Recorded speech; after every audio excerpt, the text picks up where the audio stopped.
The rain fell without mercy that evening, drumming against the glass walls of the cafe where Aidan sat alone.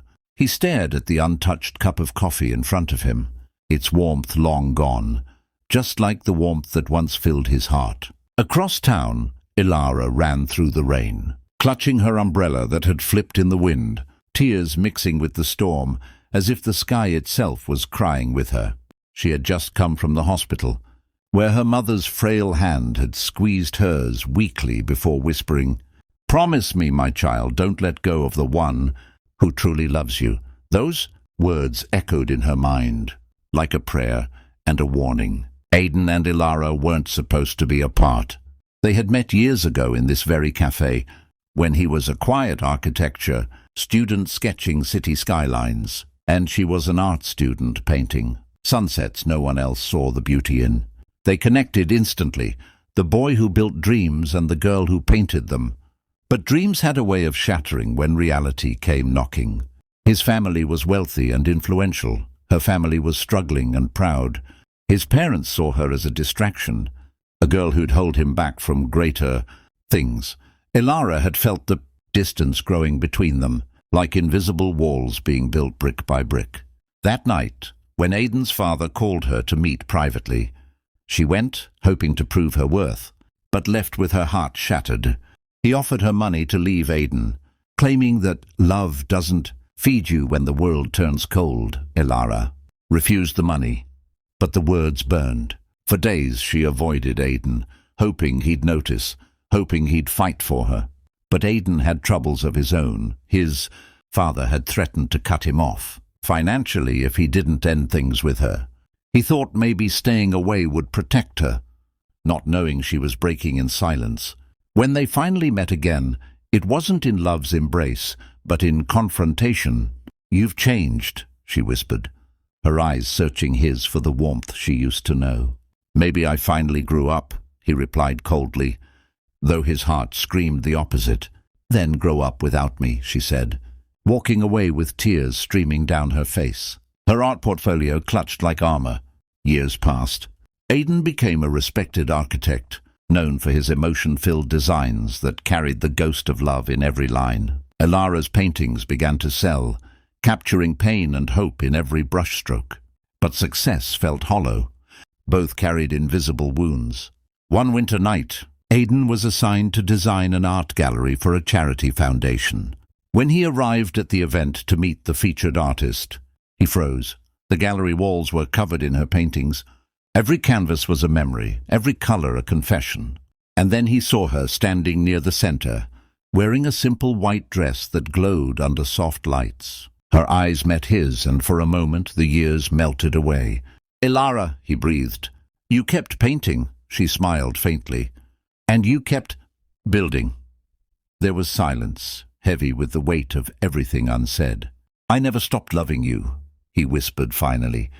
Her eyes glistened. "Then why did you let me go?" Before he could answer, her phone rang. It was the hospital. Her mother had collapsed again. Without hesitation, Aidan offered to drive her. On the way, memories replayed like a film. The laughter, the tears, the promises they made under city lights. At the hospital, Ilara's mother smiled weakly, seeing Aidan again. "You two were always meant to finish your story," she murmured before slipping into sleep. Later, outside the room, Ilara broke down, finally letting years of pain fall freely. Aidan pulled her into his arms. "I'm here now. I won't let go again," he said, his voice trembling. She wanted to believe him, but the scars of the past were deep.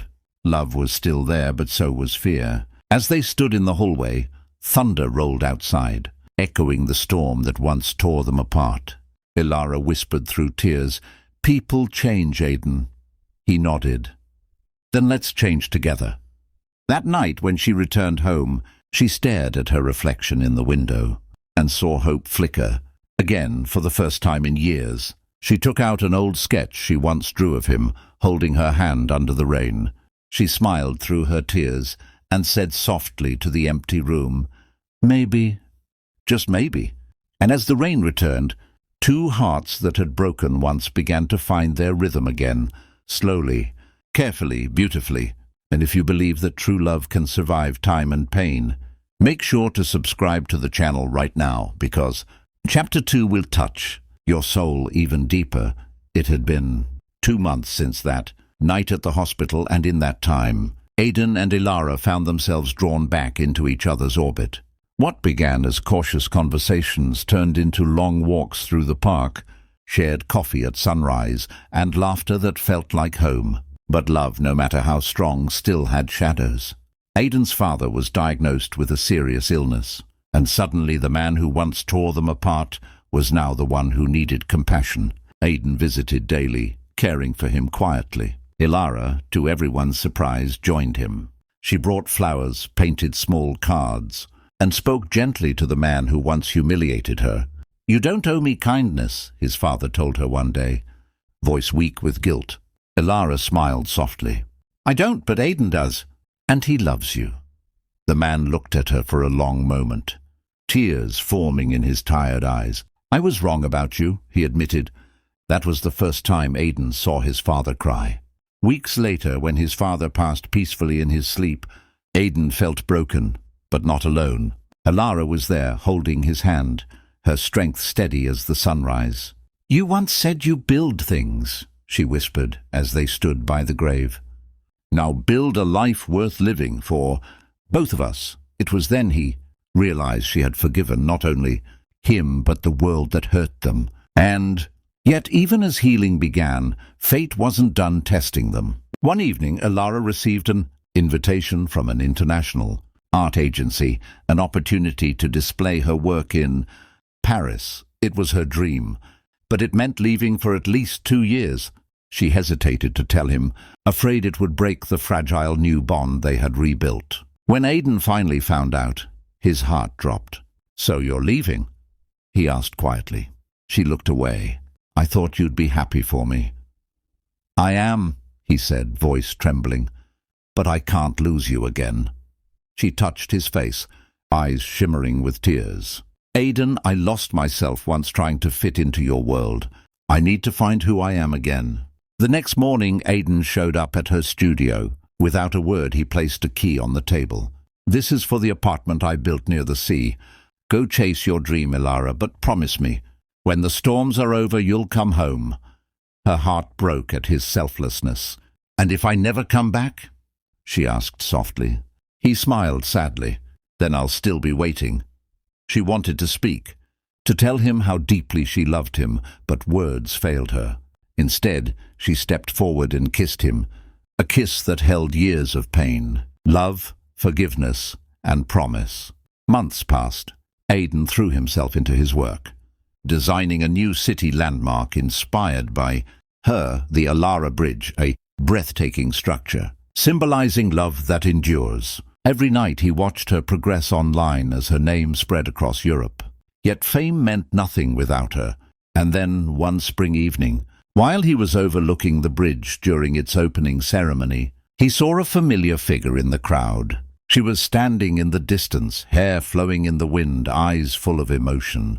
He froze. She walked toward him, slow but sure. "You built this?" she asked, her voice trembling.